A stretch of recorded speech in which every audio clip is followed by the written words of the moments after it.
السلام علیکم ورحمۃ اللہ وبرکاتہ۔ اللہ تعالیٰ کا عرش جو ہے اسے اس وقت میں 4 فرشتے اٹھائے ہوئے ہیں، اور ان 4 فرشتوں کی ڈیوٹی اللہ نے لگائی ہے ایک تسبیح پڑھنے کی۔ وہ تسبیح اللہ کو اتنی پسند ہے کہ ان 4 کی ڈیوٹی لگا دی، بس پڑھتے رہو، قیامت تک وہ پڑھتے رہیں گے۔ آپ بھی پڑھ لیجئے میرے ساتھ تاکہ ہمارا کنیکشن عرش کے فرشتوں کے ساتھ ہو جائے اور اللہ بھی ہم سے راضی ہو جائے۔ پڑھیے لیکن دھیان سے پڑھیے۔ سبحانک اللہم و بحمدک لک الحمد علی حلمک بعد علمک۔ ترجمہ بھی پڑھ لیجئے۔ اے اللہ، تیری پاک ذات ہی کے لیے ہر طرح کی تعریف ہے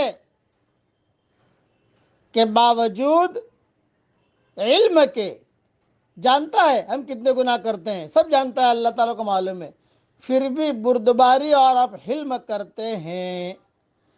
اچھا، اب حشر کے میدان میں 4 فرشتے اور آ جائیں گے، 8 ہو جائیں گے، ابھی 4 ہیں، حشر کے میدان میں 4 اور آئیں گے، قرآن شریف میں تذکرہ ہے اس کا، تو وہ 4 اور تسبیح پڑھیں گے، اللہ ان کی ڈیوٹی اور لگائے گا۔ اب پڑھ لیجئے، حشر والے جو فرشتے پڑھیں گے وہ بھی پڑھ لیجئے۔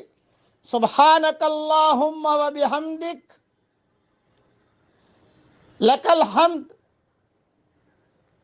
علی عفوک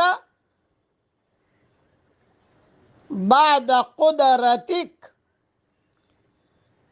اے اللہ، ترجمہ بھی پڑھ لیجئے، اے اللہ، قدرت کے باوجود تو معافی اور درگزر کرتا رہتا ہے، اس پر ہم تیری پاکیزگی اور تعریف بیان کرتے ہیں۔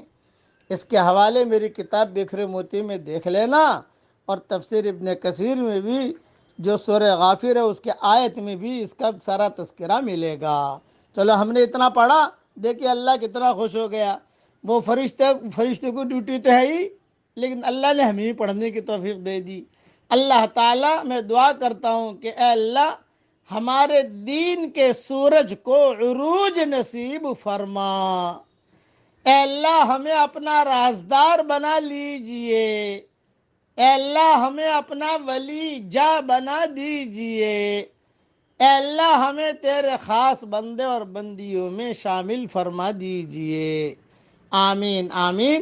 پڑھ لیجئے، پڑھوا لیجئے، آگے بھیج دیجئے۔ جتنے لوگ پڑھیں گے آپ کو انشاءاللہ نیکیاں ملیں گی، اور ساری مخلوق آپ کے لیے بھی دعا کرے گی، میرے لیے بھی دعا کرے گی۔ اللہ تعالی ہم سب سے راضی ہو جائے۔ آمین۔ وآخر دعوانا ان الحمد للہ رب العالمین۔